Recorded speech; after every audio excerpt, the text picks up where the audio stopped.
Part 1. You will hear a woman booking a room for a party at a community centre. First, you have some time to look at questions 1 to 4.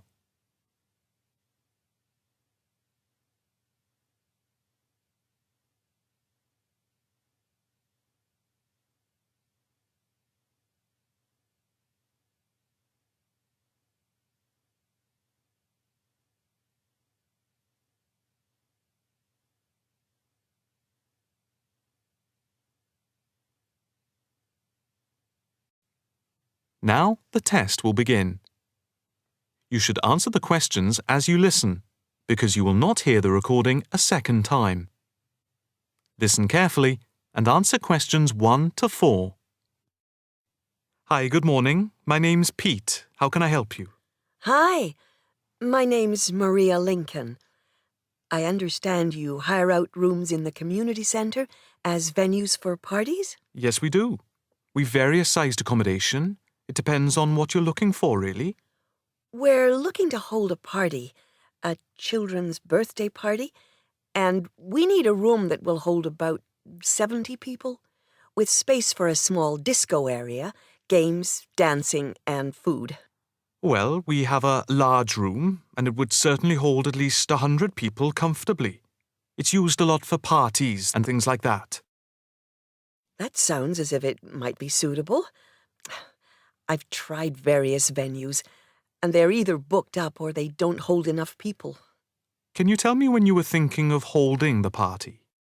I know it's short notice, but we wanted to hold it Saturday week.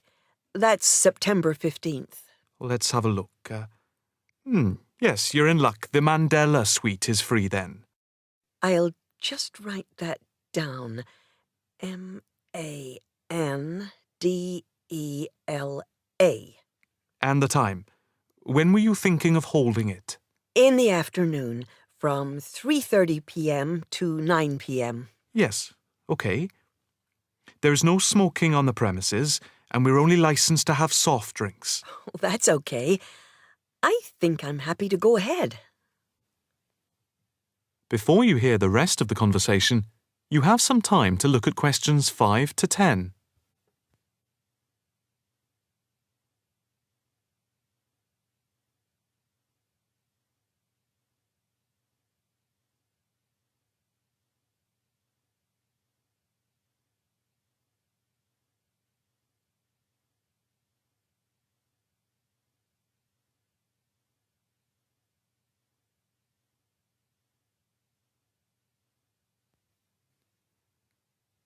Now listen and answer questions 5 to 10.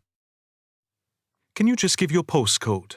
Yes, it's PA5 7GJ. Fine. And the flat and street number? It's flat number 40, and the street number is 35. Okay, so that's flat 40, 35 Beaches Street. Yes, that's right. And a contact number? My landline is 223279 with the code. But I'll give you my mobile number, which is 07897 293381. Okay, 293381. Can you tell me how much it will cost? It's quite reasonable, actually. It's £115 for the hire of the room, with tables and chairs. But if you want to hire disco equipment, we've got a basic system with speakers and other equipment for £25. But there is no technician around in case anything goes wrong. And of course, it's optional. That would save us carting something from home, but maybe we should bring a spare sound system just in case. We've never had any problem with the system, but you might not want to take any chances. What about catering? Well, we had thought of getting everyone bringing something. We have someone who can do catering for £9 a head, including the cake if required. That's handy, but it's a lot as we have a fairly tight budget. So, you want to go ahead with the booking? Yes, certainly. Okay. I need to take a deposit of £30, which is refundable. The balance needs to be paid 2 days before the event at the latest. Fine. You can cancel up to 2 days before, but after that you lose the deposit. We don't intend to cancel, but is there any insurance we can take out? Yes, there's a form here somewhere. How much? It's, let me see. It's only £9 for the 24-hour period, and that covers you for cancellation, damage, and injury. Well, at least we'd better have a look at it. How would you like to pay the deposit? Cash. I'll just give you a receipt. There you are. 10, 20, 30. £30. Maria Lincoln. Thank you very much. I'm really glad I found somewhere. We have been trying to book a place for the past 2 weeks, so thank you again, and bye for now.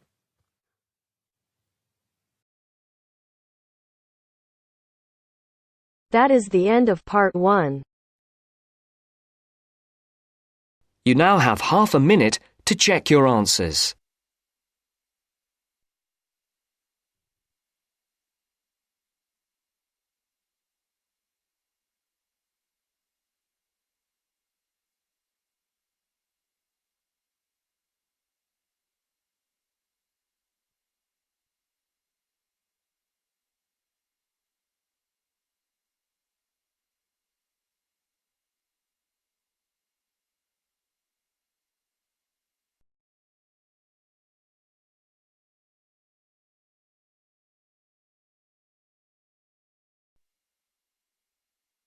Now turns to part 2.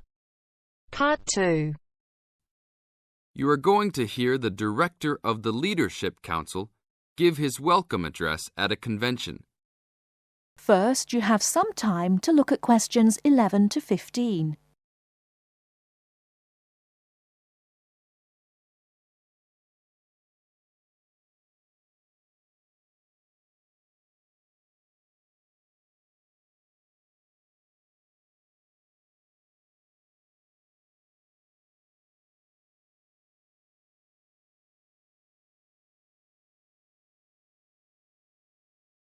Now, listen carefully and answer questions 11 to 15.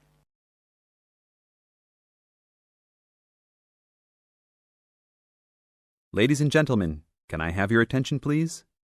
Please find your seats. Snacks will be available all day long. Thank you. Allow me to first introduce myself. I am Joe Steinke, Director of the Leadership Council. On behalf of the Organizing Committee for the 8th Annual Leadership Conference, I welcome you all to San Dimas, California, for a special session on postmodern solutions. We have people attending from as far away as Toronto, New York, and even the Bahamas. Frankly, I wish we had gone to you there. But we're very glad you're all here. Let me say further that this will be our largest conference yet.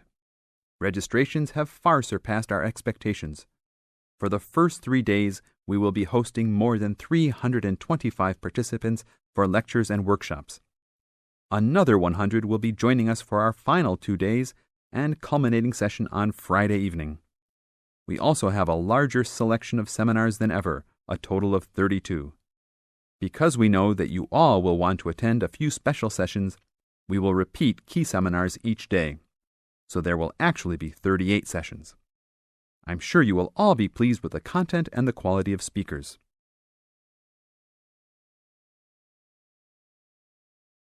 Before you hear the rest of the talk, you have some time to look at questions 16 to 20.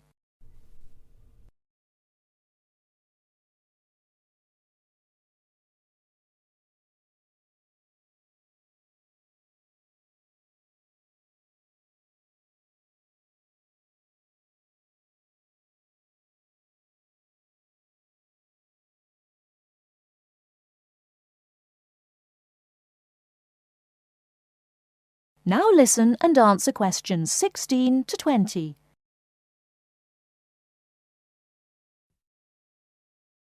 Now, for those who have opted not to take part in our bag lunches, there are a number of places nearby that we can recommend.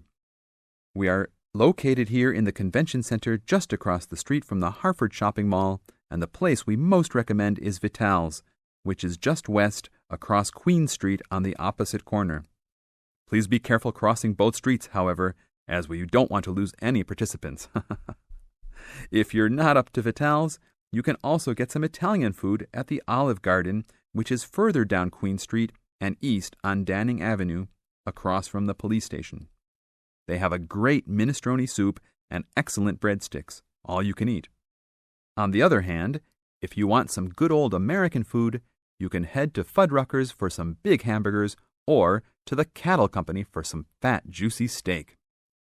Fuddruckers is next to the Olive Garden, but the Cattle Company is back closer to us in the opposite direction of Vital's. Just go east out of the convention center across King Street. It's on the same side as the convention center, so you just have one street to cross. Enjoy. But also, please make sure you are back for the afternoon sessions. These will always start at 1:30 p.m. That will give you an hour and a half for lunch each day. Sessions will be over each day at 5:30. Now, regarding the schedules we've printed out, there have been a couple of last-minute changes. The session titled New Leadership Strategies will no longer be held in Seminar Room 1, but in the main ballroom. This session has garnered much praise and is highly recommended to all, hence the change to a larger room. Another session has been canceled. That session was titled Leading by Serving, and it was scheduled for Daniel's room. The speaker for that session, Dr. Mark Green, had to return home for some urgent health situation. We wish the best to Dr. Green and that all is fine with his family. Finally, the session titled Using the Arts and Media has been changed to the second lounge room, Lounge 2. Please show up promptly for sessions and sit towards the front of each room so that all seats can be utilized. Also, turn off all pagers, beepers, and cell phones. Drinks and snacks will be provided outside each room, but please be careful at your tables. Enjoy the conference. That is the end of part 2. You now have half a minute to check your answers.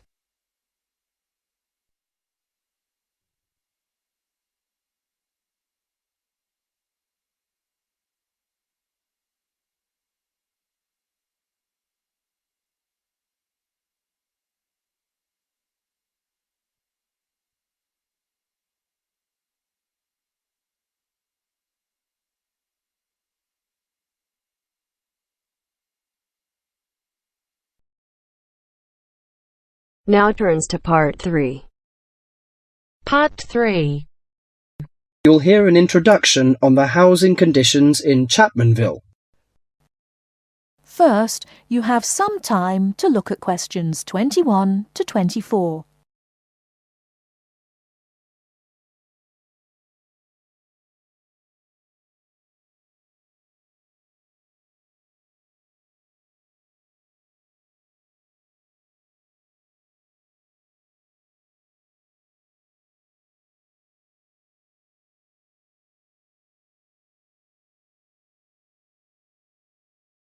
Now, listen carefully and answer questions 21 to 24.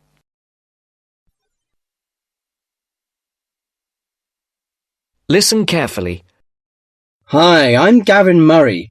I'm the rental manager for the Central Chapmanville Real Estate Agency. I'm a real estate agent, much like any other, in that I help people buy and sell houses. But about half of my time is spent working to assist people in renting houses and flats. I've been in this business for a dozen years now, and I know the city very well, in terms of which areas are the better places to live and how much it costs to rent in these areas. Now, I normally divide Chapmanville into 3 areas in terms of rental prices. Generally speaking, the area in the northern part of the city is the low end of the spectrum, the cheapest housing. So if you're looking to spend as little as possible on rent, I suggest you look there. The most expensive area would be the eastern part of Chapmanville. Most people think it's the prettiest part of the metropolitan area because of all the hills and parks. As so many people desire to live there, housing prices tend to be quite high. The middle market in terms of price for accommodation is found in the city's western and southern areas.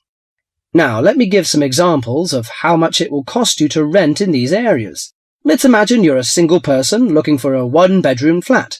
In Eastern Chapmanville, you would be paying no less than $650 a month for such a flat. You won't find anything for less than that. But a lot of people pay as much as $1,100 per month or more. The higher-priced flats are usually the ones in the hills, which run through the east. They've got the best views of the city. A similarly sized flat in the west of the city and the south, two for that matter, would cost you at most $650. But there are many flats going for less, and if you look around a bit, you can find one for as little as $350. That's quite a reasonable rental price for most people. If you find that too expensive, I suggest you head to Chapmanville's north, where the cheapest flats are to be found. One-bedroom flats there start from about $170 a month and up to about $400. Now, for those of you who want something bigger, you'll have to be prepared to pay about double those prices for a small 2- or 3-bedroom house.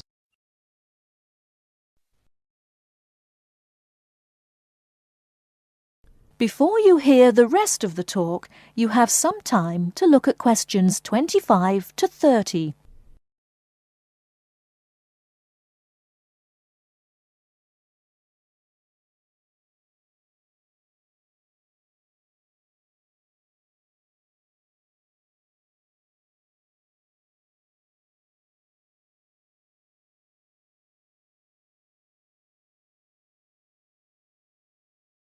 Now listen and answer questions 25 to 30.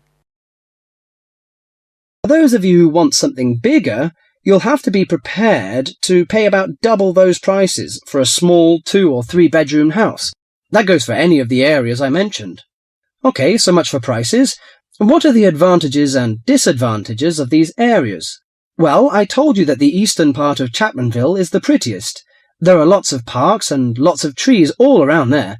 Oh, I should mention that the only public transport in the east is the bus. There aren't any trains, so it's not that convenient, as you can imagine, even though it's richer part of the city.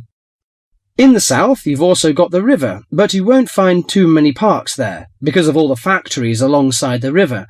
In fact, there's quite a bit of industry in the south, which makes it a less desirable place to live. Still, the south is convenient because of public transport. The south has very good train services to the city centre, as well as buses, and that's why a lot of people choose to live there.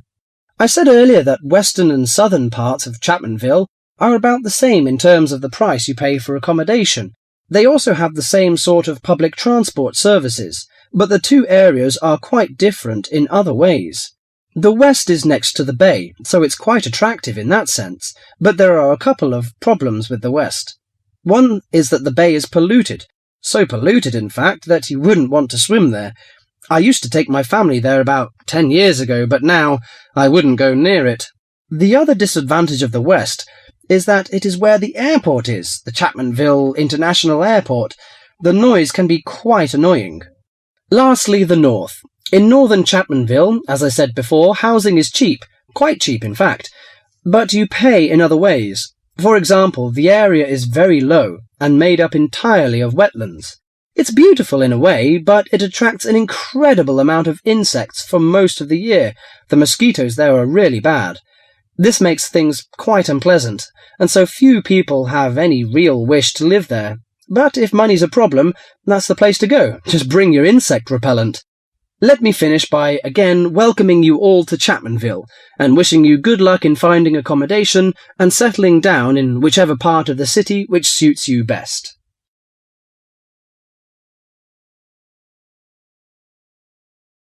That is the end of part 3.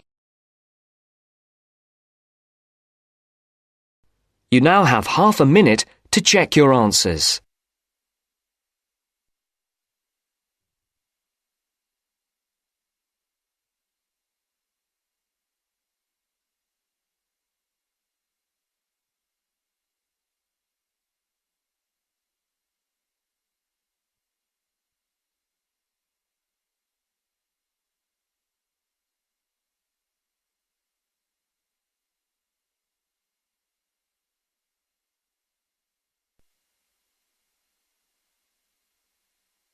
Now turns to Part 4.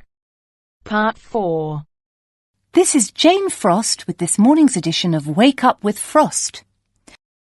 First, you have some time to look at questions 31 to 40.